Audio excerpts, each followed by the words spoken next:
Thank you for joining us today at this month's version of the ThunderCast. Today we're going to be discussing something very interesting. Usually we choose characters, episodes, comics, but this time we're going to discuss the various ThunderCast toy lines. And to that effect, I brought on some very special guests with me today. I would like you to give a warm welcome to returning guest Joe Amato, who helped me start the ThunderCast. Say hi to everybody, Joe. Thanks for having me. How you doing, everyone? And special guests Michael and Melinda from Retro Blasting. Hello, hello, hello. Hey, everyone. All right, so just so we're all aware, there's thunder and lightning on both my location and Michael's, so if the stream dies, we're sorry, but that's just what's happening right now. I cannot control nature. I tried once. It went very, very badly for me, so I'm not going to try it again. I'm going to go ahead and say hi to Hateful Tate, Vera, Jeremy Soffin. Glad you could finally get off work to catch this one live, and Hope Faith in the chat. You guys have anything you want to say? I will be monitoring the chat, and I will address you in time. And if you want to yell at me, feel free to insult me and use that super chats button down there in order to throw insults at me that will never, ever leave my page. But we're going to go ahead and start off with the first Thundercat toy line. That'd be the ones produced by LJN. I know, Michael, you did a video about them, but why don't you give us your general thoughts about that and how they compare to toy lines at the time? The LJN Thundercats were a natural competitor for my when I was a kid. We saw them as a natural competitor and also kindred spirit. And please don't get mad at me, Thomas, for saying this. But as children, we kind of saw them in the same realm as He-Man. We didn't, but then when we got the toys, they were in a completely different scale, and so there wasn't much we could do with them, and He-Man at the same time. So they kind of ended up being on their own. The thing that I remember about them was not only their size, but also the fact that they were Star Wars style and He-Man style articulation, basically 5 points. But because they were kind of pre-posed and not in the way that He-Man's characters all had the same stance, they were all in different poses. So, Panthro kind of looked constipated, and, Lion-O stood real tall, and Chitara was always in that kind of, walking the tightrope pose with her staff. It just made for a very weird collection that even as children, it seemed like it was almost designed to be displayed more than played with. I know that sounds crazy because they were toys and they were played with and children enjoyed them. But get this, it's the only toy line that my brother and I, as children, have a picture of with all of them set up on a chair in our my parents' living room. We still have a photo of the two of us with them all set up. And I don't know if that makes sense or not, but they all just as a group with their coloring and everything, they look really good on display. But they were a very weird anomaly in terms of scale and playability compared to the other lines. And I think I've overtalked this. So I'm going to not at all. No. That's what you're here for. Yeah. Okay, so first of all, no, I'm not mad at you. They are in the same genre, so I understand that. Right. The issue I have, we'll get into later on when we talk about the Matty Collector lines, and that's one of the reasons why I pulled Joe on here, because Joe has an encyclopedic knowledge of how Matty Collector ran their business throughout their entirety of their run. And I think maybe to a point how Super 7's doing it, which I'm not happy with, because I'm never happy, let's be honest here. So I did find out some very interesting things about the LJN line, but let me go ahead and address the chat here. Tim Hayes, thank you for joining us. While I love Thundercats, I'm literally the only guy on YouTube that regularly talks about them, let's be honest here. It was not a major player toy-wise in the 80s compared to Transformers, G.I. Joe, He-Man, and of course Star Wars when they had movies come out in the 80s. It's an interesting line, but I cannot sit there being as honest as I am and tell you, the line was fantastic. It had no problems. It had a lot of problems. Yeah. And I think I may have figured out one of them.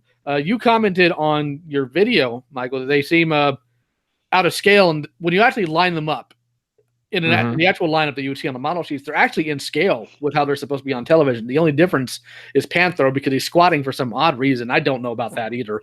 But I think I may have found out why they were built the way they were. When you actually look and hear the roar, question for you, do you know what the demographic for Thundercats was, according to the people who created it? No. Ages 2 and up. Wow. 2 and up, huh? So it's almost play school. And that's the thing. When you look at how the Thundercat toy line is built, they're big, they're bulky, and they got a lot of gimmicks. But the way the play sets, the action figures, and everything else, it's closer to play school than it would be a line meant for people from the age of 8 to 12, like, say, He-Man and Star Wars or G.I. Joe. That's why Thundercats are resilient in build. Like, you can beat a man to death with a Lion-O action figure and a sock. Right. But the mechanism in his arm will break if you look at it funny years down the line. Yeah. See, the reason I always thought that the scale was thrown off was because I always envisioned Mumra to be much taller than Lion-O. And yet they seem to be the same size in the LJN line. Like, they're both the towering figures within the hero and villains lineup. Mumra is one of those figures that the scale is off. Yeah. In the show, he stands about 7.5 feet tall. So he's about 1.5 feet taller than Lion-O. Right. In the toys, he's maybe 1/4 inch taller. Right. But there's some very interesting things about the LJ and toy line for Thundercats versus other things. Like and I got into it with a guy on Facebook about this, oddly enough, about animation and marketing and all that. I do not, what's the word? I'm not going to denigrate other television shows for how they were created. If a show was made to sell a toy, it doesn't matter, because even shows that aren't made to sell toys sell merchandise. So at the end of the day, the product's the same at the end. So He-Man, Transformers, Transformers, and G.I. Joe to a point, these were shows that were designed to sell a toy line. So the toy line was created first or conceptualized first. In the case of G.I. Joe, not so much, but that's more argument later on. With Thundercats, a lot of the merchandising, especially toys, were actually kind of an afterthought. And you see that listed in the book from the people from Leisure Concepts, LJN, and the show itself. For example, Transformers, if they wanted to sell a figure that was on the toy shelf, they'd nudge the writer and say, "Hey, can you make this character do something cool?" Right. Yeah, it's like when we did a panel about Transformers a few years ago at Dragon Con, and we pulled out the episode that introduced Power Glide. and he says his name out loud in his own dialogue like 7 times in the episode. Like he declares his identity all the time. "Oh, you're flying with Power Glide," and it's like, oh, we get it. Melinda actually read most of the book Hear the Roar before we did our Dragon Con panel on Rankin Bass, and I remember, Melinda, you were saying that there was a lot about the fact that they were designing the cartoon as its own autonomous piece of entertainment, not necessarily to sell merch. Yeah, well, the guy that invented the Thundercats, he's this like World War II vet guy who, like drew the characters. He was like this perpetual inventor guy, and he had invented a bunch of other stuff, like I think a stereo and I don't know, some other stuff like that. And then he finally was sketching some stuff, arguably with his daughter, and drew these things and took them to this company, and then the company worked with Rankin Bass to do the animation. So yeah, it 100% was the cartoon going into a toy line instead of a toy line going into a cartoon. And we definitely have looked at that in different presentations we've done and things like that, where it really kind of does have a different feel, like you're saying. The anime, and I would agree with you that the cartoon is very richly done. I know we're not really talking about that, but the animation and the content of the cartoon, I feel like is a lot richer than if you were to compare that to, say, even He-Man, which I really loved as a kid. I don't feel like it stands up to the quality of Thundercats in terms of the cartoon. The toy line is very different, though, because that's where the initial focus was. So, and more to the point, because that what I'm saying is backing up that, not just in terms of what the creators say, because creators could lie or whatever. But if you actually look at it, I did an entire video on this. If you look at how the Thundercat figures were produced, it's quite a bit different. Because again, with Transformers or He-Man or whatever, characters were introduced to sell the toys that are on the shelves. Thundercats just kind of sold random characters. Mongor appeared in 1 episode, had an action figure. Captain Cracker appeared in 3 or 4, had an action figure. The Astral Moat Monster appears in a few frames in 1 episode, has an entire action figure. Lunatax, nothing. Refresh my memory. Was Hachiman in more than one episode? Yes, he was in about 5 episodes. Oh, he was in 5. Okay. I love Hachiman, but there is something irritating I hate about his toy. All right, so they got him in Chudan, right? That's the martial form he's in, the stance for Kinjutsu. But you hit the lever and he turns sideways. Chudan is made to go from Jodan, or above the head, to a downward cut. Right. Or as a general guard to keep somebody away because they have to cross your sword point to get to you.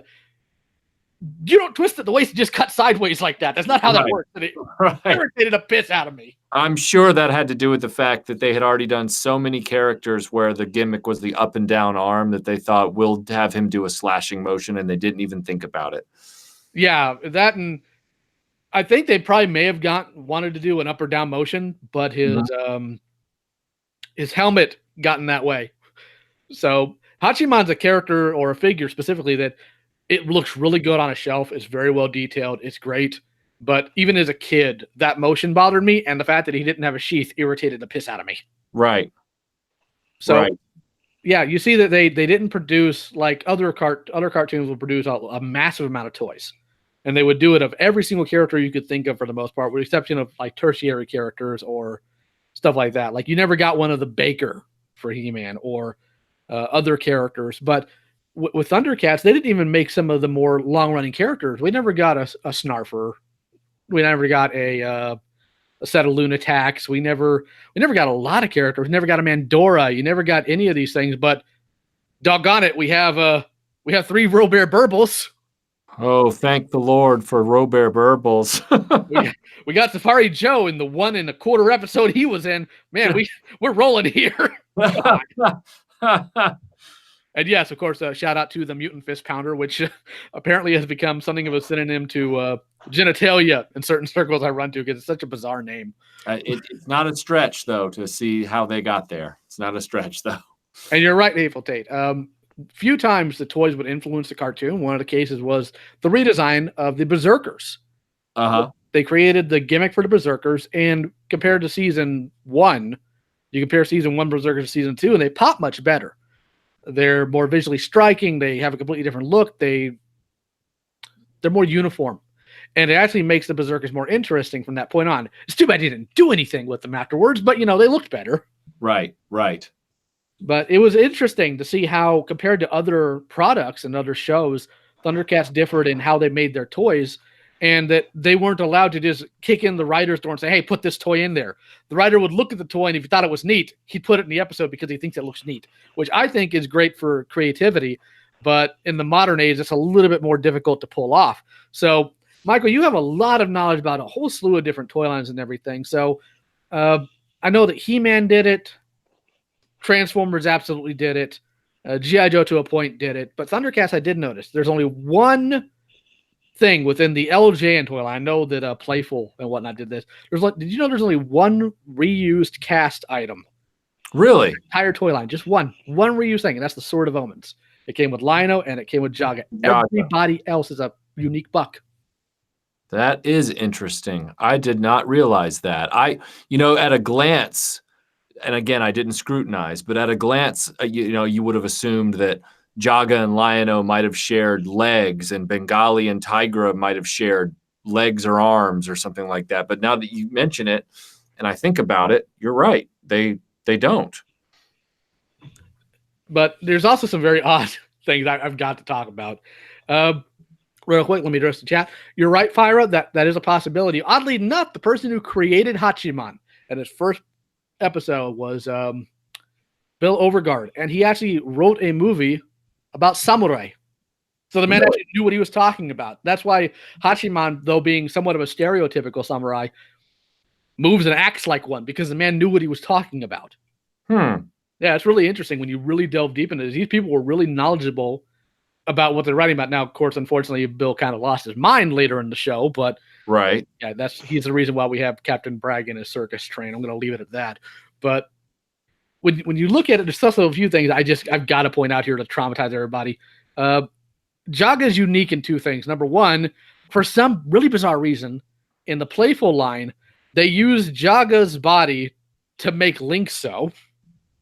Oh, It looks terrible. okay. And secondly, for some reason, he has a crotch bulge. That's always good. And I don't know why to this day, he of all the characters has one. I guess you got to make him alpha. I don't know, but it is. Well, I'll go ahead and address a couple other things here. Who was this that said that? Tim Hayes said that Thundercats killed Rankin Boss. Well, no. There's a lot of things that played into why Rankin Boss failed. If you ask Leonard Starr about later productions, he thinks that Rankin and Boss were too involved in those productions like Silverhawks or Tiger Sharks. I think it was more of spreading themselves too thin. There was the fact that their outsourced animation company, Pacific Animation Corporation, turned into Walt Disney East, and other people folded into what is now Studio Ghibli, which is a really interesting connection, by the way. So I think it was more of just it ran its course and petered out. Filmation did the same thing, unfortunately. So these big companies were absorbing things even back then. It's not a new phenomena. So, all right. Do we have anybody else with any other more interesting statements or things they've come across concerning the LJN line? I'm thinking here. I'm racking my brain. Well, I mean, I know this is more not so much of the time that they were new, but Melinda and I went through this I guess it was about a month and a half ago now. We tried to get ourselves a cat's lair because, as any of you listening might know or don't know, Thomas and I are going to be working on the big retroblasting redux of the Thundercats feature. And we're going to be doing that together. So I needed to get a cat's lair. And the first one that showed up was completely shattered in the box. And then the second one that showed up, I kind of cobbled together pieces from both to make a complete one. When I say complete, I don't mean that the pieces were missing and I just found one that had the missing parts. I mean, the first one shattered like glass. And then I had to sweep it into a dustpan, find everything that was still salvageable, and bolt it onto the second one. I couldn't believe how fragile that massive playset was. I mean, the thing is a huge edifice, and yet it does not have any durability. Well, I know why, to a point. And this is actually something that plays into when you meet voice actors or people who worked on these shows. Is I found a very interesting question asking was like, did you ever think you'd be talking about this 30 years down the road? And their answer is always no. And it goes the same for these toy manufacturers. They didn't know that we were going to have these things as adults. They didn't know we were going to keep them. So unfortunately, part of the problem with some of these things is sooner or later, there's not going to, you actually addressed that, I believe, in one of your videos about another toy line. Sooner or later, there's not going to be a way to repair these. They're just going to go because it's a biodegradable thing. It's going to destroy itself. It's going to be yellow. It's going to become brittle. That's why you got to take really good care of these things. Although they were great for play when you were a kid, maybe the cat's lair so much I destroyed my childhood one. But you've got to be careful with them. And some of them are more resilient, like Castle Grayskull is still fairly resilient for the most part, with the exception of the hinges. But with Cat's Lair and other things, you have to worry about the plastic yellowing. You have to worry about being brittle. You have to worry about all these things. And I'll go ahead and segue real quick. If you are going to collect the original Thundercats line, here's what you need to do. Number one, get a really good understanding of what you want. Don't just start collecting willy-nilly because you might wind up with something that you think you wanted and then you got lied to. Like there are people I've seen who have tried to package a Argentinian Mum-Ra because he doesn't have a Battle Mac action and try to pass him off as a Battle Mac or the Ring, I believe, and try to pass him off as the Lunar Lasher Mum-Ra. And you got to be careful there because that's a difference of about $400. And in figures like Pumaira, Linkso, and Bengali, Pumaira, there's something with her plastic. I don't know what it is, but it causes it to leak and it causes it to get plastic blemishes on it. That's due to the oil composition breaking down. So try to find one that's less spotty. Yeah. Because you're going to struggle with that. And unfortunately, because he's so brightly white, Bengali is going to get yellow damage. If you get one, there are ways to reverse it, but it only lasts for a couple years. And when you're getting a Cat's Lair, you know, the funny thing is this toy line has jumped up so dramatically in price in the past 3 years. Yeah. Back really in Yeah, back in 2005, 2000 or not 2005, 2015, 2013, you could get a brand new Cat Slayer complete 200. Now you're paying close to $800 for one. Wow. Yeah, you're not wrong. And if you need any other specifics, like for Mum-Ra's tomb, make sure the Crocodile King has his tail in place. Make sure the sarcophagus, his tabs aren't broken. Make sure there are no teeth missing from the sarcophagus case. Just do your research. If you got questions, my DMs are always open on Twitter. I never have a problem answering questions about Thundercats. It's all I ever talk about half the time. But if anybody doesn't have anything else, I'd like to go ahead and move into the Matty Collector line. We're going to touch Bandai in a little bit here, but I wanted to go ahead and move into Matty Collector. And Joe, I know that you have been watching Matty Collector since its inception for the He-Man Classic. So what were your thoughts when you heard they were announcing Thundercats and how they were going to do it? Well, it almost goes back to what was said earlier about the vintage, LG and Thundercats compared to Masters of the Universe. Now, I was a super Masters of the Universe fan. I have every single figure. And when Thundercats came out, I got some of them as well.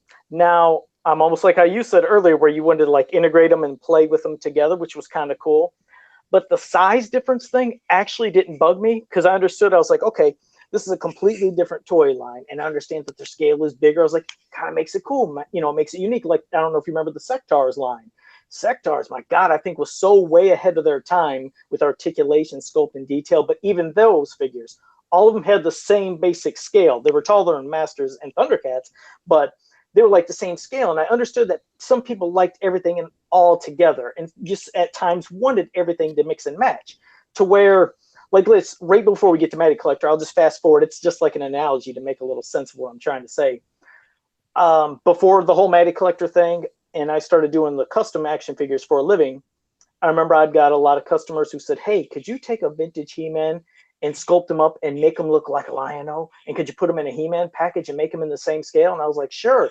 And it's because almost what you said, a lot of He-Man fans really embraced Thundercats and almost wanted them to be the same scale. So it made for me making a ton of Thundercat customs in He-Man scale. And even horror characters like Jason Voorhees, Michael Myers, Freddy, I was doing them. And you could fast forward years later now to where Funko, what's happening now? We're getting the Thundercat figures in the Savage world, in the He-Man style, as an homage to that. We're getting horror figures. We're getting everything. People like a certain scale. But when it came to Matty Collector, the He-Man fans were super excited because they said, all right, finally we can get, Thundercats in scale with He-Man. They're all going to look alike. Because it would back up to a little, even though we're not discussing it, so with the Bandai lines, when they were doing the 8-inch figures, and you had Lion-O and you had Tigra, and I was like, damn, they look awesome. I mean, I was super excited. But the fans that complained the most about those Thundercat figures, and I'm not saying Thundercat fans didn't complain, maybe they did, but were the He-Man fans. They said, I don't like those figures. They're 8 inches. They're taller than He-Man. I want them 6 inch. I want them to fit with my classics. I was like, but these ain't classics. This is a whole different line. I was like, I like them like this. What did they do then? They went back to the drawing board and they made 6 inch ones that everybody thought sucked. I was like, it's like they can't win. So then here comes the classic, the classics line for He-Man and Matty Collector. And then, yes, they announced that they were going to be doing Thundercats. And of course, He-Man fans lost it, and Thundercat fans got excited too. And I'll have to ask Thomas like how excited he was about it. But either way, they looked awesome. They were in scale. You got Jackalman, you got Pumari, you got Lion-O, Panthro, you got Mum-Ra, not the ever-living version, but you got Mum-Ra, and it was great. But then what happened?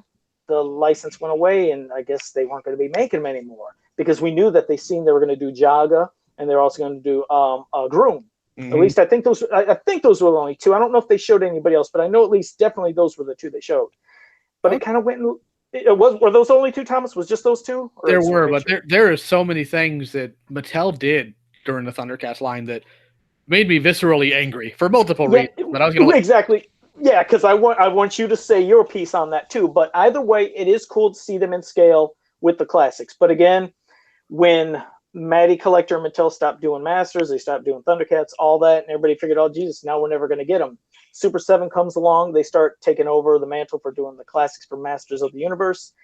And then it was previewed, I thought, by Mattel at one of the past shows. I couldn't remember if it was. I think it was Mattel and not Super 7, but I could have been wrong there. That they showed again Groon and Jaga in a collector case at one of the shows, along with other things. And it got people thinking, okay, are they going to come back again? And Brian Flynn from Super 7 recently just said that they are trying to get Thundercats going, and they would take over for that.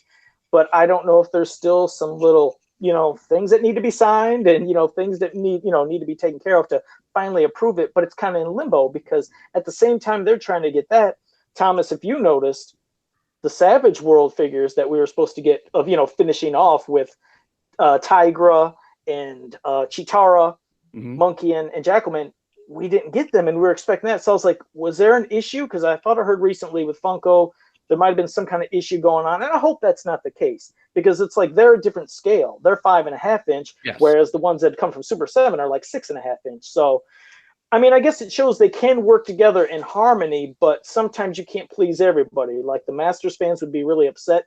Thundercat fans, they seemed like they enjoyed the different scales, but sometimes, as Thomas would say, they're not as vocal as other fan groups and just don't speak up, which, I almost wish they would have, because I would have loved to seen that 8-inch line continue back in the day from Bandai. That's just me, and I'm not speaking for everybody, but I appreciate and love the different scales. All right, so let me go ahead and give a rundown here of what happened with Matty Collector and Thundercats. Firstly, they announced it in 2015 that they had gotten the license, and I was excited because regardless of how I feel now about the Matty Collector He-Man line, I knew the ones I had were pretty good quality. But then I started noticing some problems here. First and foremost, they couldn't quite get the sculpting right, both between Lion-O's face and the fact that the claw shield has never, ever been covered in fur. I know that claw, isn't that the shit? I mean, it makes me so angry. Yeah, I know that's angry. Yeah, the claw shield, and I think the Sword of Omens is what had you losing it the most. Am I not? Well, I'll get there. But here's the other thing, Michael, because I know you probably weren't in the loop here. But what Matty Collector did was they said, all right, we're going to have Panthro, Lion-O, Jackalman, Mummy Mumra, Groon, and Jaga. First wave.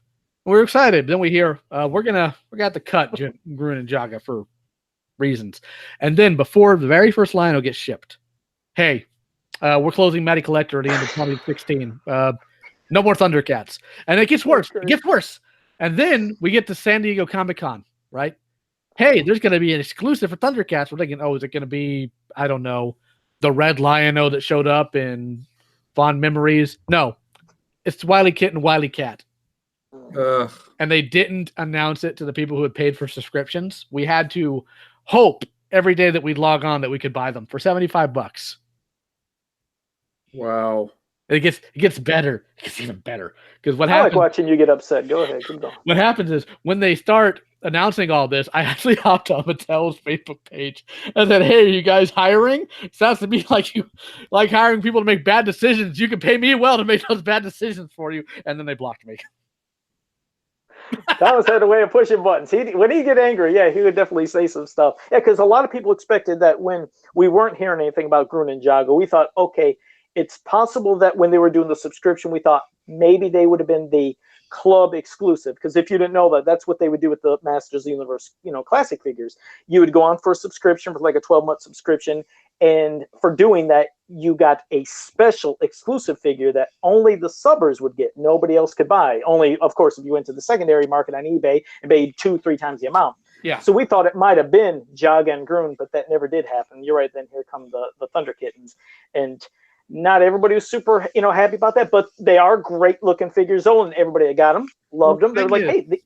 Thing is, moving in, and I'll get to that in a minute here, but we finally get Lion-O in, right? I get my copy of Lion-O. He has flak plastic in his hair. His knees have flak plastic in the back. The Sword of Omens is too short, does not match the animation model sheet in any way, shape, or form. The claw shield is covered in fur for some really asinine reason.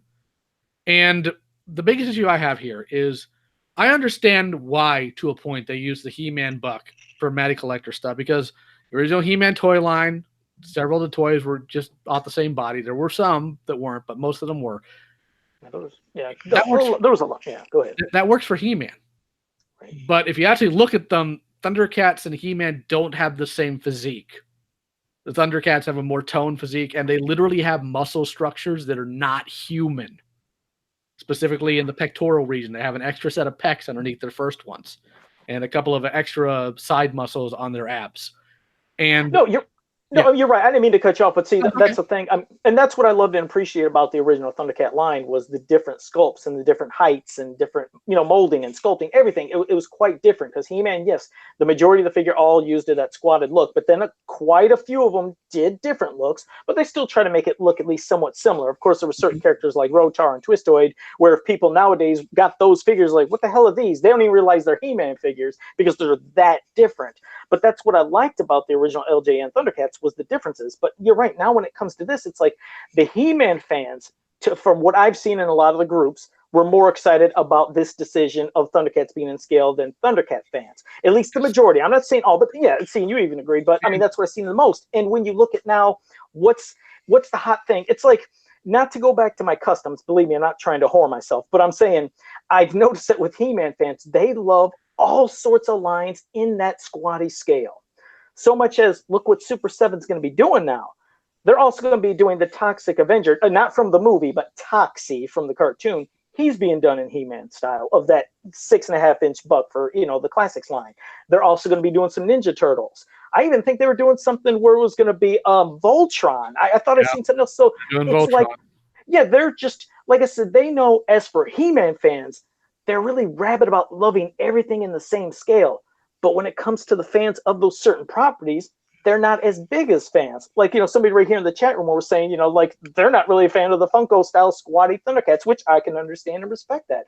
The He-Man fans, we go goofy for it. So it's a weird perspective to look at the different types of collectors out there. But yeah, everything that Super 7's doing, yes, it is basically catering towards Masters of the Universe fans who love this style and scale. Yeah, and we will get into Super 7 in a minute here, but then we move on. We get Pumaira, right? Well, here's the thing. They use the She-Ra buck for Pumaira, or the Tila buck, actually. And if you think the scale for the original LGN was bad, Michael, Pumaira is now taller than Lion-O. Yeah, see, that's just super lazy. That's just corner cutting. It's almost like saying, well, the Thundercats audience isn't even nearly as big as He-Man. There's no way we're just going to make something fresh for this. Let's just find something to use. Yeah, and frankly, if I had a choice between bad figures that aren't my thing, I supported it when they first came out because I was interested in it. And if I had a choice now between terrible figures, the only good ones they released were the Mumra, who was an all-new buck, so he was great, Jackalman, and Panthro. Because Panthro's body, for the most part, with the exception of those additional muscles, works with the He-Man build because Panthro is jacked.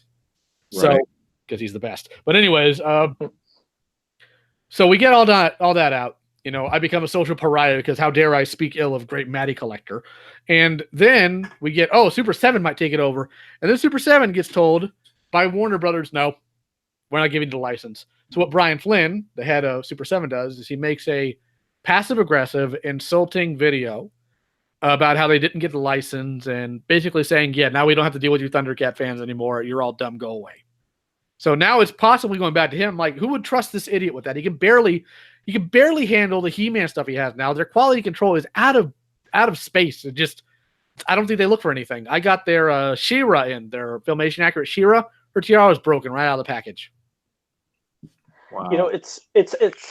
It's something that's unfortunate because, like you said, these are very expensive figures, and we know that within all toy lines, there's always that bad quality control, and you'd wish that somehow something could be looked at a little better because it's bad when I go to a lot of the He-Man pages and all I see is somebody posting to where not just something broke and paint apps. I know a lot of people say, it's just a paint app. Who cares? But you know what? Not everybody knows how to repaint figures or should have to. If you're paying that big of money, I'm paying $30. I ain't want to paint the thing myself.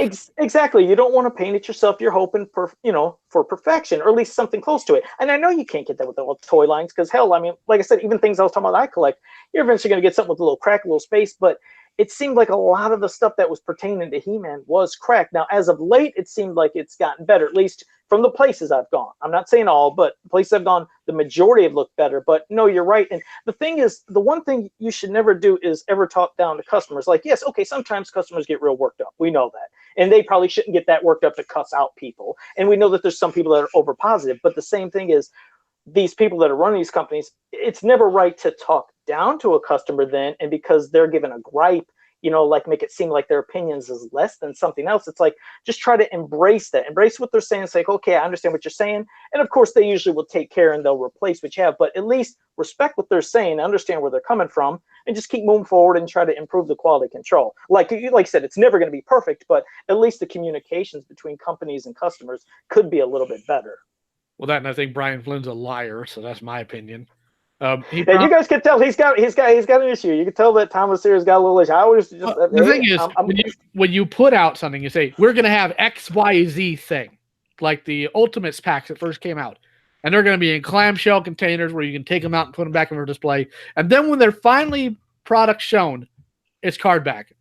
And his answer for why that is, without telling a single soul or changing the price, is the clamshell wouldn't pass the drop test. Well, I did some research. There is no drop test for packaging on toys. There's drop tests for the toys. That's why we're never going to get a reissue G1 Fortress Maximus stateside, because he doesn't pass the modern drop test, but there is none for packaging. Brian Flynn lied out of the side of his mouth, and the Motu community ate it up. And that's part of my issue with not only the Motu community, but also the Thundercats and other communities, is you can't speak ill of anything. You can't say this is garbage product without somebody shutting you down because that's negative. Well, sometimes you need negativity if you're going to address an issue. Yeah. Thinking positive doesn't fix anything. No, that's the thing. I mean, and if you accept everything that is bad, then nobody can learn from that, and they'll think everything's perfect, and we'll just keep doing the same thing, and possibly could get worse. But that's why I said there's always that constructive criticism. But you're right. Even sometimes constructive criticism is met as being like, "Oh, that's negative. You can't say that." Which we have to have our opinions. We've done that since we were kids with even our original toy lines or anything or cartoons. It's a quick, probably 30-second side rant, because you know how fast I speak, but that's why I respect the person who's the director for the Sonic the Hedgehog movie that's coming out, because when they showed that preview, fans lost their minds. They said, my God, this is horrible. That looks nothing like Sonic. I mean, they went on a tirade, so much so to where the director of that movie said, you know what, your voices have been heard loud and clear. We're going to try to change this up before the movie's released. Now, is that guaranteeing it's going to be changed? Was he saying to be nice? We don't know, but that's the first time that fans have been met by the higher ups in a respectful way, where they didn't say, you know what, if you don't like this movie, it ain't made for you, you don't have to watch it. He didn't do that. And if there is some kind of change, it shows, you know what, that's how you handle fans. When they have something they're critiquing, listen and move forward. Maybe you guys could work together to realize, okay, they're saying this because they're passionate about whether it's a movie or a toy line or something they love. This is money. This is hard-earned money that they're spending on this. So they're passionate about it because they want it to be as best, as great as possible. And if it's not, you lose your fans. Yeah. But we'll see about that. I have my doubts, because I know the animation industry well enough to know that either this was manufactured or somebody's getting... Well, it'd be nice. It's like wishful thinking. If it did, that's fantastic. It'd be great. But you're right. I guess we're going to have to wait and see. I trust no one and nothing at this point. Yeah, I can't have Thomas at any point be a little optimistic. He knows me. He's like, Joe, you're usually trying to be optimistic. And I try to put a little bit in Thomas once in a while, but that's a hard sell. But all right, so... That's my gripes with the Matty Collector line and how they've handled it. And Joe, it was Mattel that had the Jaga and Gruen, and I took issue with what they tried to do. I took issue with what they tried to do there. And you have there's a page on Twitter called ThunderCats Classics, and they constantly post about the hashtag to tell Mattel we want more Thundercats. And he would follow me and then unfollow me, and then follow me and then unfollow me. And the one time that he posted, I said, you know what? I don't want this garbage. I don't want Mattel to have this. They're a garbage company, and so is Super 7. Immediately blocked me. Yeah, okay, and I'm glad you said it, because I was going back and forth, but I thought in my head I knew it was Mattel because they also showed some other vintage style He-Man figures. Like they showed a Slime Pit version. They showed an Anti-Eternia. They showed some of those bigger giant figures that they were doing in different colors and like Wonder Bread and stuff. And yeah, it was all the hashtag, we want this, we want that, or we wanted more of those. I'm not willing to do a corporation's marketing for them. No, and that's the thing. You're right. See, what you're saying right there is, and along with those bigger She-Ra dolls, the one that was like a 12 or, 14-inch one, they were going to like maybe do some of Catra and Natasha and others. But the thing was, you're right. They'd say, if you want to say hashtag, but don't you think the fans want it anyways? I mean, like you said, I know you got your, issues of being angry with both of the companies, but Of course we want that. If you made Jaga and Groon and you finished off the rest of Thundercats line, you bet we're gonna do it. Because again, I mean, fans have commissioned me to even make classics versions. And some people say, well, Joe, why would you want to lose business? I got a ton of things I can make. And plus, I'd rather see everybody have an official version than me keep making custom ones. Officials are very great to have. So that's why, I mean, yeah, of course we want these Thundercats to be finished. Yes, we'd like some more vintage He-Man figures. Yes, we'd like, it's a no-brainer. But well, I guess I haven't heard nothing from it. I haven't heard anything. I've had people talk to me before, very derogatory, like, well, would you rather have no Thundercats in? Like, yeah, I would rather have nothing Thundercats related than middle of the road regurgitated garbage that comes from some corporation that doesn't know how to pour water out of a boot if the instructions were on the heel. I would rather have nothing than garbage. It's like somebody accidentally running over your dog and your dad bringing his corpse home saying, would you rather not have a dog? Yes, I would rather not have a dog than a corpse. That's pretty dark there, Thomas.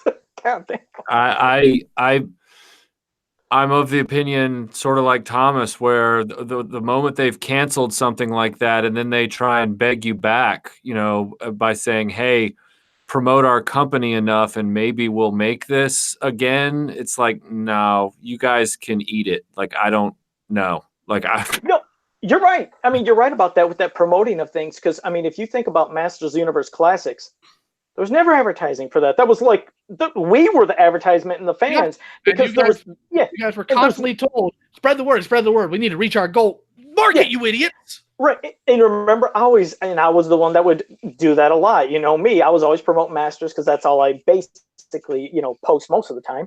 But they wouldn't promote it because they didn't have a cartoon. They had no movie. They had nothing. They said, well, it's going to be a hard sell. So obviously it's just for adult fans. We don't have this. I'm just going to say what they said because I know what you'll say, Thomas. But they always said they don't have a budget for advertising. They said all the money is going.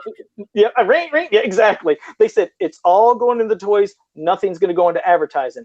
And I said, do you realize that there are thousands and thousands of He-Man fans that don't know about this line? I mean, till this day, I still see people in groups coming in because of their love for vintage Masters of the Universe. And they see a Classics figures and like, what's that figure? I'm like, that's the Masters of the Universe Classics He-Man or Lizard Man or whoever. I didn't know they were making this. That's something else. Like, it's been out for about 10 years. It's a little low. Really? That's what I mean. They don't know this stuff. And it's sad that we have to advertise for it. And the only hope is that if there's a cartoon or if there's a movie, then everybody will know. But I was like, God, if you guys could have promoted in some form, took some of this little bit of money and did any advertisement, guaranteed you would have a ton more fans. But you're right. We end up being the ones that are advertising for this, and we shouldn't have to promote for this. It should be the companies, some form. Put out a little money and see what happens. I'm sure whatever you spend, you're going to get it back tenfold from all these fans that didn't know about the line. That's why I've divorced myself from the urge to become a unofficial marketer for these toy companies. I have made peace with the idea that, guess what? If they don't make Jaga for that line, the sun will still rise tomorrow and I will still have a life to live. And that's the thing these toy companies need to understand is that we don't need them. They need us. And, that's my issue. They treat us like, well, if you really want this, then you need to go out there and hashtag for us. And it's like, no, I don't. You need to get off the stick and either make it or stop teasing us with the carrot on the stick and go home. Like, get out of my face or make the toy, but don't sit there and tell me what to do. True. Correct.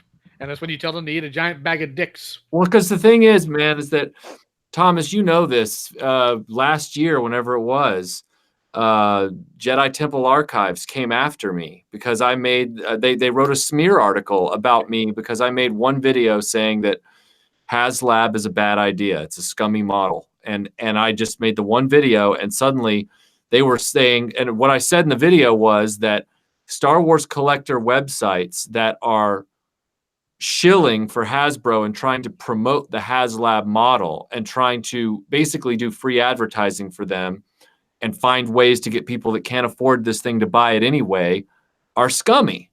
Yeah. And this website, came after me and wrote a smear article out of nowhere. I'd never even heard of them before. Apparently they're big, but they were like, Michael French at Retroblasting says that anybody who pre-orders the sale barge is stupid. And I'm like, that's not what I said at all. And it became this whole thing. And So that's kind of where I'm coming from on this is when a toy company baits the content creator community to market for them, then it becomes zealotry. And I've seen it happen firsthand, and I don't like it. So, yeah. I'd rather just be honest about what I say. And when it comes to stuff like that, like the idea of, well, if you don't buy this, you're scummy, or this guy thinks you're scummy if you do. Here's what I've said to things like that previous times. I've made statements about somebody who does or thinks of XYZ probably isn't all that bright. And this person from left field that I never once named will show up and say, "Are you calling me dumb?" And my response to that is, you know what? I wasn't talking about you, but the shoe fits, man. Latch it up and start to running. If you got to call yourself out like that, man, you think I'm attacking you directly because I'm making a general statement about other people? I mean, go for it, dude. Fine. Now it's about you. And now I'm going to call you stupid because you've willfully accepted that title. Right. I've gotten beyond the point of being passive about things like this, because being passive, number one, isn't really in my nature to begin with. And I'd rather be honest than show for a company just because they might give me a call about something or they might want to partner with me. No, I'm not here to sell Warner Brothers products. I don't even think Warner Brothers should be in charge of things like ThunderCats. I think they're woefully incompetent with all their products. Right. And I mean woefully incompetent. Well, Thomas, the saddest part is a lot of these websites and collector groups, they aren't even anywhere close to getting freebies from these companies, but they're willfully shilling anyway. You know why? Because they're desperate for the plastic crack? It's an addiction. You hit the nail on the head. These people that, and while I don't tend to try to demonize or make fun of people with an addiction, because I do understand that is a medical problem in a lot of cases, dude, you've got to divorce yourself from that. It's just plastic. It's just a toy. I've had people joke around like, if you don't stop messing with me, I'm going to break your Transformers. Okay, break them. Right. They're toys. Like I've had friends of mine that are married like I am, but they have kids. They're like, if I brought my kid over, I keep them away from your toys, your Transformers. Like, no, they're Transformers, especially the newer ones. Dude, play with them. That's what they're there for. Right. I collect them because I like them. I don't collect them because I'm worried that they're going to have some magical value at the end of the day. That's a nice bonus, sure, but it's not something I'm addicted to. I'm not going to sit there and spend thousands of dollars for a toy line that's absolute garbage because it has the Thundercat logo on it. Now screw that, man. That's retarded. That's ridiculous. It's asinine. It's moronic. It's something a smooth-brained clown does because he needs that last hit on his wrist. Right. Yeah.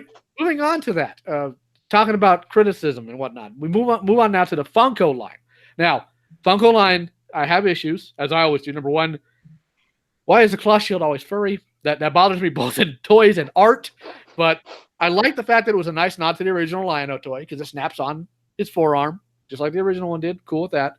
I think they goofed up on the sword, which is always irritating me because that is the central focus of the entire mythos, is the Sword of Omens. And the last toy line that did it right was Bandai. But I digress. that was the 8-inch, correct? Yeah, 8-inch. Yeah, but I digress. So I told Michael this, but Funko has had a QC problem as well. Not as bad as Super 7s, but I actually got in a Lion-O action figure I was giving away to somebody. And the crotch on it was cracked, and I got it from Big Bad Toy Store. So when I emailed them, with other products that you get from Big Bad Toy Store that's damaged, they tell you to send it back or whatever. They specifically gave me detailed instructions saying, hey, our policy with this type of toy, this Funko figure for the ThunderCast line, is different than the others. We just need evidence that you have destroyed it beyond repair. You don't even have to send it back. It will refund you or send you a new figure. See, that's crazy.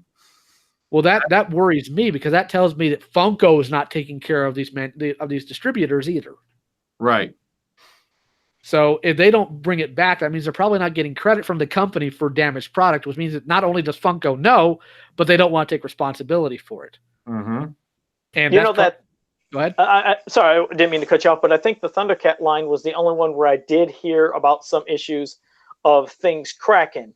I know that the others, they might have said it, but it didn't seem as bad. And knock on wood, all of my Funkos, thank goodness, haven't broke. What's the funny thing, though, is the Lion-O that you speak of, that's the only one I don't have because I gave that away when we did trivia on our podcast, Fans of Power. So I still need to get him, and hopefully he won't be cracked. But all of them seemed like they'd held up good. And at least what I was giving them real respect for was their paint apps. because a lot of toy lines sometimes have a really sloppy paint app where lines come over and just the eyes look googly. But this, it seems like they've done great. I don't know if you've seen the DC Primal Age, if any of you guys have gotten those or seen. Yeah, yeah. Those are great. I mean, they're fantastic. I haven't seen an issue with those. I'm not saying there hasn't been. I haven't seen really many people complain, but the Funko ones, like you said, that is just like a little homage to Masters of the Universe, and it's like what you were saying earlier about kind of them being together in one line. They even kind of gave it in the vintage form, so even a little squattier, but they're cool if you haven't seen them. I might even flip my camera on sometime during the podcast here, and I can show you my Funkos over there, but I enjoy those. They're pretty cool. And hell, it's like you can't beat the price. Anywhere from either $8.99 or $12.99, depending on the stores you go to. You know, that's a pretty good deal compared to paying $20, $30, $35 for a lot of other figures too. Yeah. So I like the fact that it's economical. I like the fact that when they don't have QC fronts, they're pretty solid. I also like the fact that so far it's the only ever living Mumra figure we've ever had that Sword of Plundar isn't complete and utter garbage. yeah, I agree. And I'm gonna use that to segue into the Bandai line. Now, the Bandai line had three facets. You had the 2011 cartoon toy lines, which were the 6-inch and the 3 3/4 inch. You had the classics 8-inch line. You had the classic 6-inch line. I like the classic 8-inch line because they were accurate in body, form, weapon, and all that to the show, the original show. I don't know why they abandoned doing other characters later on for either scale, but probably due to money. Bandai had issue because it was not. That was a weird year, and I know Michael's going to know what I'm talking about when I mentioned it here, because Bandai got the license for ThunderCats, and Mattel got the license for Voltron. Yeah. So completely bizarre companies to give those licenses to. And unfortunately, as Michael's put in his Voltron videos, the Matty Collector Voltron likes to try to attempt suicide. So it's horrible. Oh, really?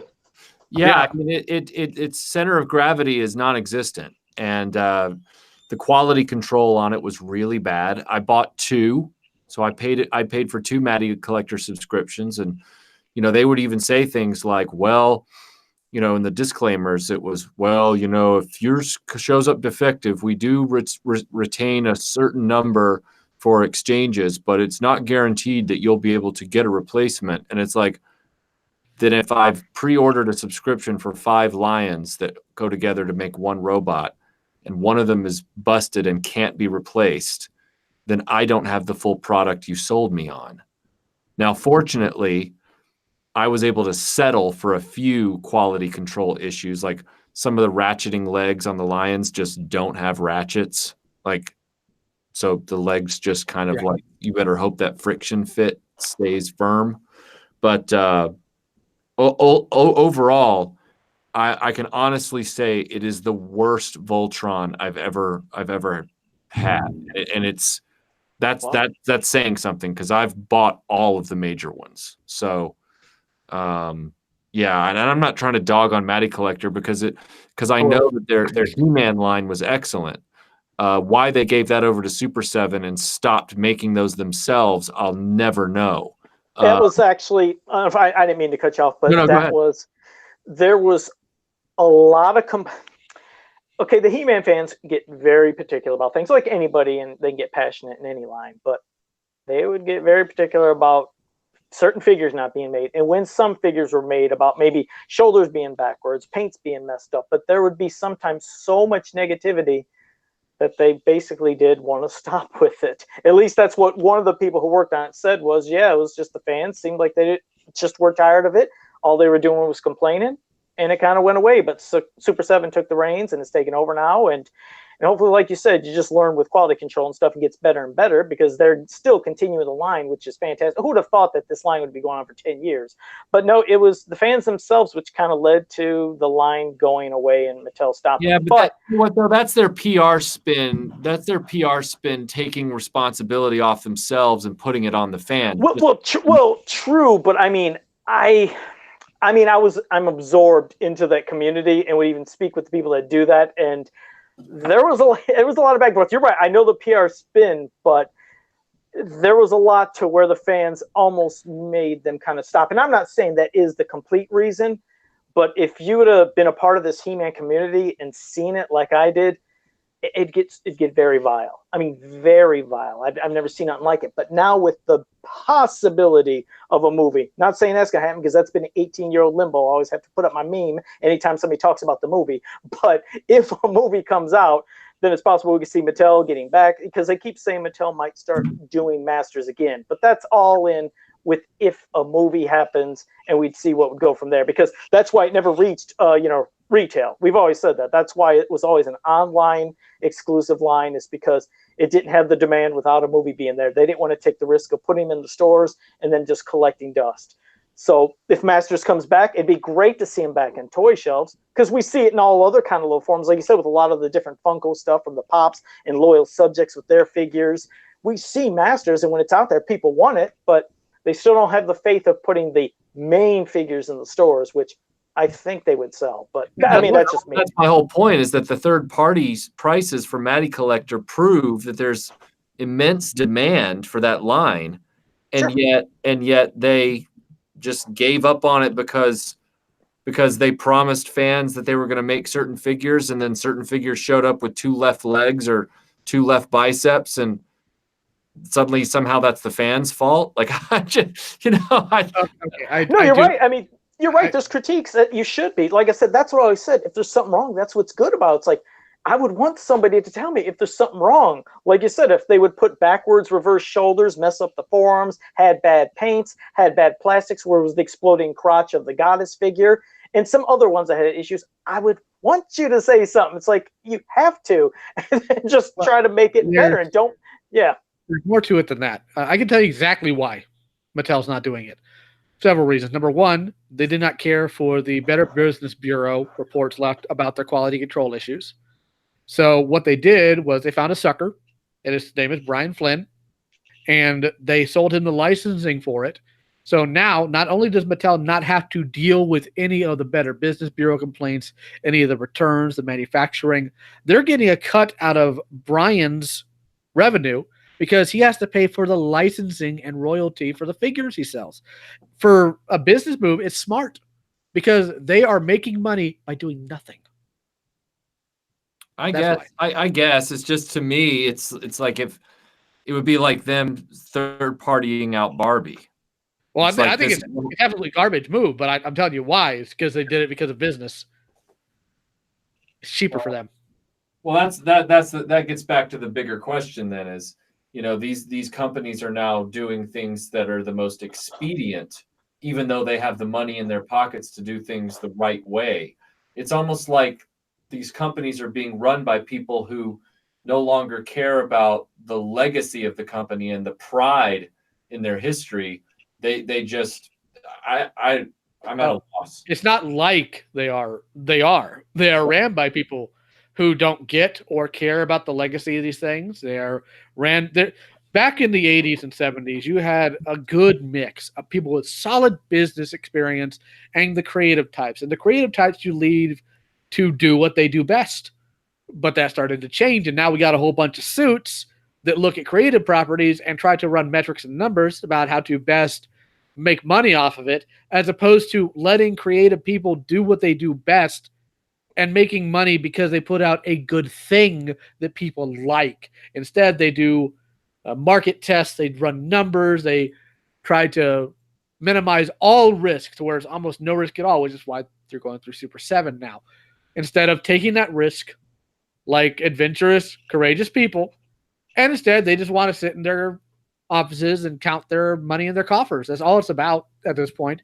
And to a point, I understand that, but there are better ways to go about this. And I actually touched about it on Twitter a little bit. What I think you're going to need to do before anything changes. Number one, we're going to have to get fans to understand that they do have more leverage than they think they do, and how to use it properly. Because screaming on the internet doesn't do it properly if you're not putting forth a coherent statement or movement here.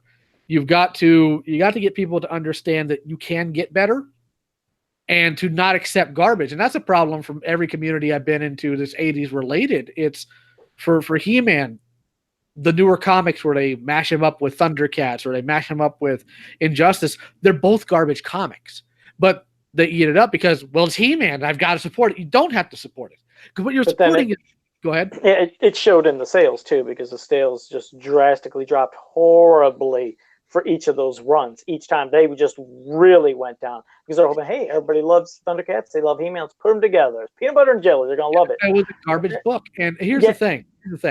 At that point, you're not supporting He-Man. You're supporting a corporation that's using his corpse. And you can't do that and reasonably expect to get better product by doing it. If a company is selling you something and they're not making money, they have to reevaluate. And that's what something's going to have to happen here. And I think if companies want to do better and they want to have lower risk, specifically, we're going to talk about this with Michael if he's able to join us next Friday. We're talking about animation. One thing companies need to start thinking about is maybe licensing out their properties to other companies that might have more passion in what they're doing. Maybe, just maybe. But I'm just a yokel with no college degree. What do I know? So there's a lot that's gone on with all these things. And with the Bandai line, what I was going back to is they made some really poor decisions there too. Number one, having Bandai take care of it at all. They had poor distribution. That was back when this first whole, tell everybody you want this started getting started with Thundercats. Tell your local Walmarts and Targets to carry this line. No, you're the distributor. That is your job and the job of your salesman. You're not paying me to do it. Now you want to, that's fine. Then I might consider it. But Bandai had, they made some really big mistakes in their line. The one place that they put out was a fall apart piece of garbage.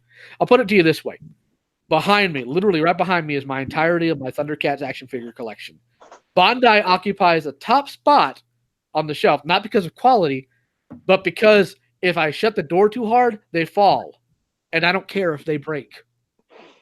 Because their 3 3/4 line, they tried to gimmick so much that it's ridiculous. The parts they fall apart, you lose accessories, they're rubbery, they're garbage. The Thunder Tank literally falls apart because, number one, it wasn't a good design for the Thunder Tank from the animation studio, and it certainly isn't a good design that goes into play. So there were so many mistakes made that there's a joke that the Thundercat toy line's cursed. It's not cursed. It just constantly has morons running it. And when you have morons running something, you get a moronic thing in return. Yeah. Well, just remember, it's not really cursed because you'll be looking forward to some of the best toys in history, Thomas, coming up maybe in a year or two when they do Thundercats Roar, when they do that cartoon. I will find where you live and I will poop on your lawn. My God. But you're right. That's going to be for another episode. Jesus. Oh, that. What are they thinking? And you're right. how are those going to be anything of interest with toys? Well, if they release those toys, and there's a chance he might make other Thundercats and scales. I have a friend of mine who helps me run the podcast. His name's #1 Marmaduke fan. He's a great guy, but he constantly is trying to give me grief. Like, so should you watch an episode and review it when it comes out? I said, no, I'm not going to give that show any attention like that. It doesn't deserve it. I will not give them the algorithm. I will, even with Outrage. I did a few videos because it was hot topic at the time, and because I'm the only real Thundercats guy out here who's not going to try to, or no one's Thundercats guy out here, so I know what I'm talking about. Secondly, I'm not going to piggyback onto any sort of political movement that's going to smear people because I think they're part of whatever opinion I don't have, which was another mess that I had to deal with. But sure, I'm not going to give them that because good or negative response still shows as a positive to corporations because it gets chatter going. And you have these clowns that'll go on there and defend a corporation. And I had a friend, still do, who made a very sobering statement. It was a bit political, and I'm not going to go too far in there.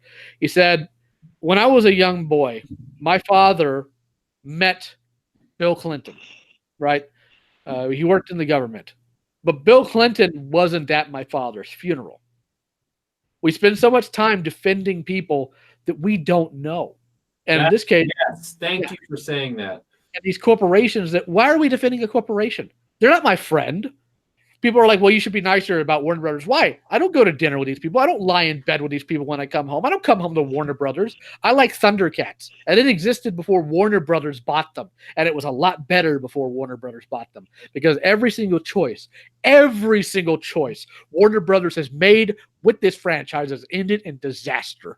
When they did the Wildstorm comics, it started out good until the first issue of The Return, where they turned it into grim, dark garbage because it was ran by people who liked the idea of Thundercats without the heart and soul of it. So that failed. And then we get into 2011. While I know that a lot of people enjoy the 2011 cartoon, I'm sorry, guys. they didn't like the original Thundercats. They liked the idea of it, so they made changes. The guy who was the primary writer, Michael Jelenic, do any of you know what he's doing right now? Working at Burger King? I don't know where. What's he doing? He is the head of development for Teen Titans Go. That's the man who wrote the majority of the 2011 Thundercats cartoon. He didn't know anything about the mythos. He didn't know anything about the actual show. He was just commissioned to do this, and that's another issue with the animation industry. But Warner Brothers, they cancel good statues because for some reason, they give the licensing only to sell it to Southeast Asia, which, if it's a Gundam, you're good, you're gold.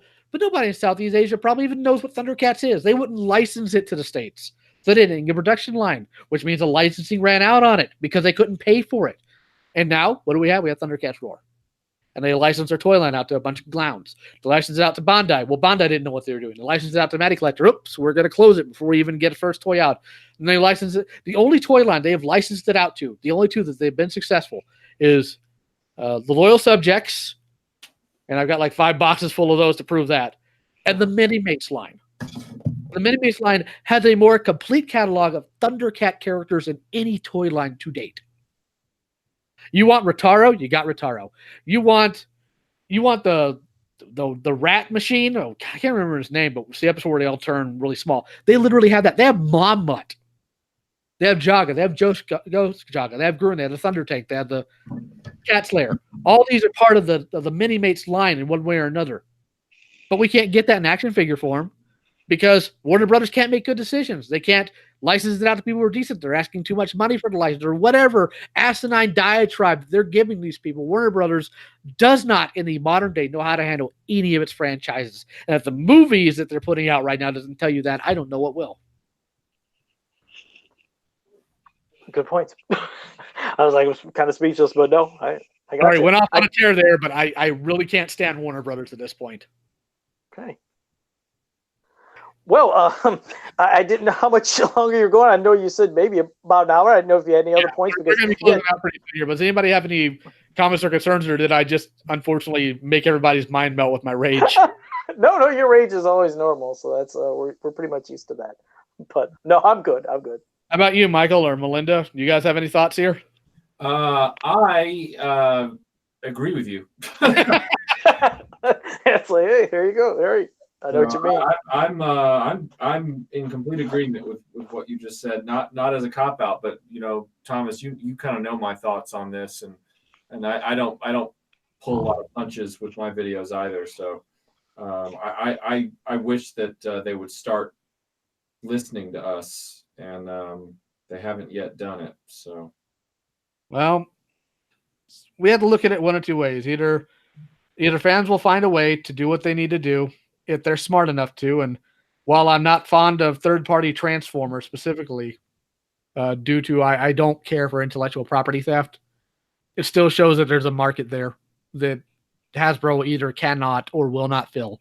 And until we find options like that for Thundercats, He-Man, and whatnot, that is creator-driven as opposed to corporation-driven, we're going to be stuck in the fog. And, well, unfortunately, as much as I do love Thundercats, the community that surrounds it, I wish they weren't lazy. And that seems to be it. Either they're lazy or they are so obsessed with positivity because the biggest message board for Thundercats forces it. And so does He-Man.org. You cannot. It is against the rules, the written rules on He-Man.org, to say a negative thing about anybody who works on any He-Man product. If I were to go on there right now and say, Tim Seeley, the guy who wrote He-Man Injustice, is a terrible writer and he needs to get a better job or get a better understanding of He-Man, they would ban me immediately. Right. And I don't know Tim. He doesn't know these people either. They're not his friends. They're not his family. Why? Again, that goes back to why are we sticking our necks out for people we don't know? Obsession, addiction, not having a good grasp of interpersonal reactions and everything in reality. Instead, we just focus too much on the make-believe. And while I do love it, and I think that fiction's a great outlet, you all know I love animation, some point we have to realize that maybe, just maybe, our parents were onto something when they said you spend too much time in front of that TV. Yeah, absolutely. So that's just unfortunately an ailment that won't be fixed unless they come to a realization, or I am given full license to start smacking people. I'm happy to vote for the latter if there's a way to weigh in on that. I am too, but I'm heavily biased. Let's be honest here. But no, I'm sure that sooner or later, if my YouTube channel gets big enough, I'll become a pariah in another way or whatever. Because again, not welcome on the org for either ThunderCats or He-Man. So the only big website for a community I'm part of that doesn't hate me completely is the Allspark, and that's still a pretty good community to go to for the most part. And that's because it's ran by somebody who values exchange of ideas, whether they be grateful ideas of I like this thing or this thing's garbage. Why don't they fix it? Right. Ben Maz, I want to go ahead and address that. It's not when it comes to a privately owned thing, freedom of speech isn't an issue. That's more for a government. But I still agree with the idea that they shouldn't be censoring people on that. If we're talking about going full vulgarity or not having anything constructive to say, absolutely. But if we're talking about X product is bad, don't buy it. When I put out that video about why Matty Collector and Super 7 shouldn't get the ThunderCast license, I had people from all avenues raging at me about it because, well, these figures are artistic expressions. No, they're not. Well, you don't understand. It takes a lot of money to make that. No, it doesn't. Not comparatively. The factory's in China. You think they're spending a bunch of money? You're out of your freaking mind. But they don't know. They just want to defend it because if they don't defend it, they might not get their toy. And I guess that will end the world or something for them. I don't know. Maybe I just found my brain at some point and these other people lost their minds, or maybe it's the opposite. Maybe I've just lost my mind and they have a brain. I don't know. All I know is what I do know, and all I know is that I'm going to be honest about what I say here. And if people don't like it, well, there's the back button and the close button. You can choose one or the other. Or if you're really brave, you can talk trash to me in the comment section, and I'll go toe-to-toe with you any day, because that's just what I like to do. Just don't do that right now, because we'll be here another 2 hours. No. Maybe IRL, 1v1.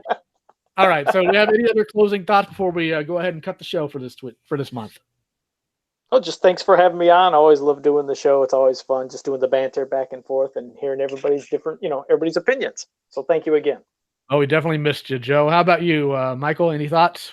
I just really appreciate the fact that there's other honest voices out there in the content creator community, and I just, like I've said before, I like being in this pool rather than in other content creator pools. So.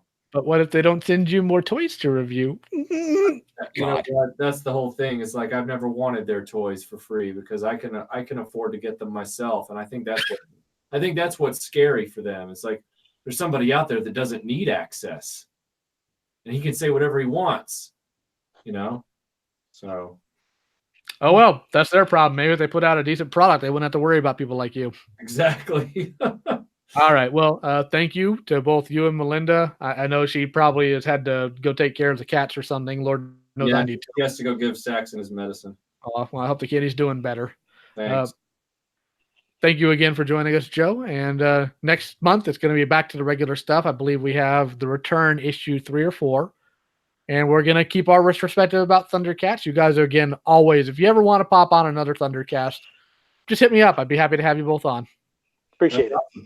And real quick, the Moonbeam before we close out, before I give finals here. I was born in 1985. All right, so I'd like to go ahead and thank my patrons on patreon.com. That would be Hateful Tate, Avis, and Harry Partridge. And I would like to thank Comic Basics. They always support us so well. And I hope you're all going to have a good week, and we'll see you guys next month. Take care.